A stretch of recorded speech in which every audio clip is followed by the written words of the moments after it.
Good morning. Good morning. I'm coming to you again this morning talking about that word guile and part two of what I talked about yesterday about Nathanael. That story, as I read further, just amazed me. Just thinking even further about the connection and the communication and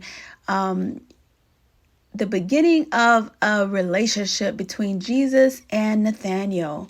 And so when we read the scripture, we've already talked about how Jesus saw Nathanael coming to him and said to him, "Behold, an Israelite indeed, in whom there is no guile." And Nathanael, he said, "Hey, you know me?" In verse 48, and Jesus answered and said unto him, "Before Philip called you, when you were sitting under the fig tree, I saw you." And it was at that point that Nathanael says, "Thou art the Son of God." Now, you could think about that scripture and think about that verse and say, well, wow, it didn't take much for him to believe. But as we read further, just think a little bit deeper into this whole scenario. When Nathanael was sitting under that fig tree, I'm sure Jesus wasn't the only one that saw him sitting under the fig tree. So just the fact that he saw him visually would not have made much sense, but it tells me that there was something deeper going on in Nathanael's mind and heart while he was sitting under that fig tree that Jesus was able to see, and knowing his thoughts, because we know that Jesus knew the thoughts of his disciples, that he was able to see that in his heart and in his mind, he was not a person of deceit. He was not a deceitful, deceptive person. And because of that whole experience of Nathanael understanding, this is what I was thinking about while I was sitting there, and you knew exactly what I was going through. You saw me. I know that you've got to be the Son of God. And so even in that purity, in that statement, in that purity of that verse, we're able to see that that Jesus at that moment, understanding that, he trusted and believed that he was the Son of God, it's like he pronounced a blessing over him and just kind of blessed him after that. He says, because I saw you under the fig tree, you believe? He said, listen, you're going to see greater things than these. You're going to see greater things than these. Verily, I say unto you that you're going to see heaven open and the angels of God ascending and descending on the Son of Man. Wow. Just because he believed and he understood that Jesus saw my heart must be the Son of God. And sometimes it feels like that, right? Like, that in your heart that you have pure motives, that you have pure intentions, and no one else sees that, because they're looking on the outward appearance, or they're judging you by what you have, or they're judging you by how you talk or where you come from. But God, he sees your heart, and he knows when there is a purity and a sincerity in your heart. And when he sends people to you, you got to understand that if they're seeing something different than what God sees, and for sure, your motives are pure, then you got to understand maybe they're not the ones that are designated to be in your space, in your circle, casting that doubt on your heart, always causing you to question yourself and always causing you to question your motives. In the scripture, it says that if your eyes are dirty, everything you see essentially will be dirty. So sometimes people see you through their own experience. It has nothing to do with you, but it's through their own experience that they see you.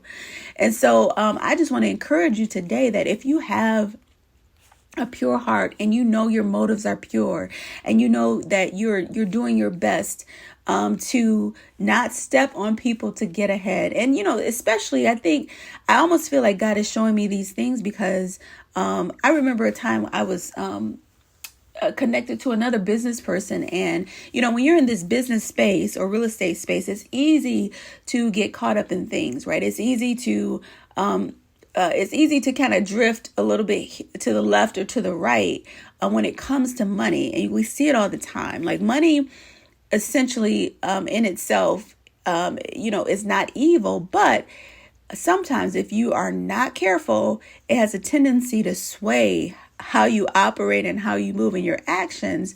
And so they were so excited to tell me about the movie, about the McDonald's story. And, because they were a businessman, and, that whole story of entrepreneurship was exciting for them. And I had never saw the movie. So I watched it. And it was great at first. And then it got to a part where, I was actually kind of sad. I was actually kind of sad because I saw how he stepped on other people. He started to step on other people to get ahead, right? To get what he wanted, and it saddened me. And in my heart, I said, you know what? If I got to step on people to get ahead, then I don't want it. I was really sad.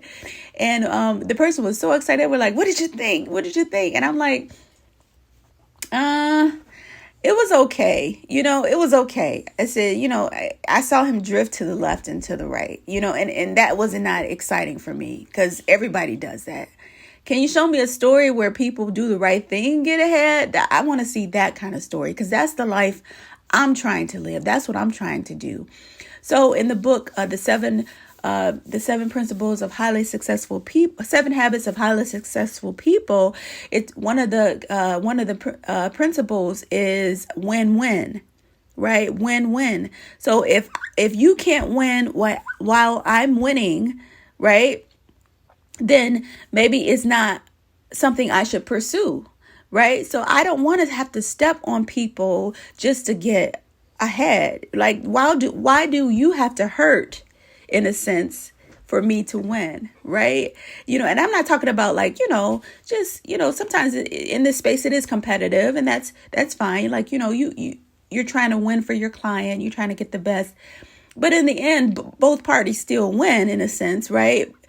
Maybe one might, come out a little bit higher ahead, but it's not an intentional hurting where I know that I got to dig my heels into you in order to get what I want. And that's not what I want. So how did I drift there? I don't know, but we're talking about Nathanael and the story of Nathanael and him being a person that Jesus said, I saw you while you were sitting under the fig tree. And as he walked towards Jesus, Jesus said, here comes an Israelite indeed, a person who is without guile. And so that word guile again means cunningness, almost a conniving intelligence, and a manipulative person, someone who is walking without integrity.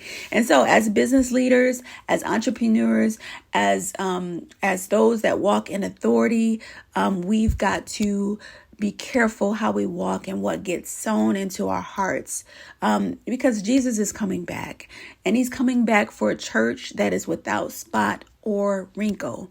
And so I want to be that church without spot or wrinkle. And guess what? I'm not going to just operate without spot or wrinkle while I'm in church, a building, right? I'm going to invite the presence of the Lord in every single thing that I do, be it business, be it my home, every friendship, every relationship, even if that person isn't saved, listen, I'm inviting God in. You may not even understand it. They may not even see it, but shoot, he's in my heart, so he's going to be there. And so I encourage you and admonish you today to seek the Lord and continue to lift him up and live your best life as a Christian, representing the kingdom here on earth. God bless you, and I hope you have a wonderful day.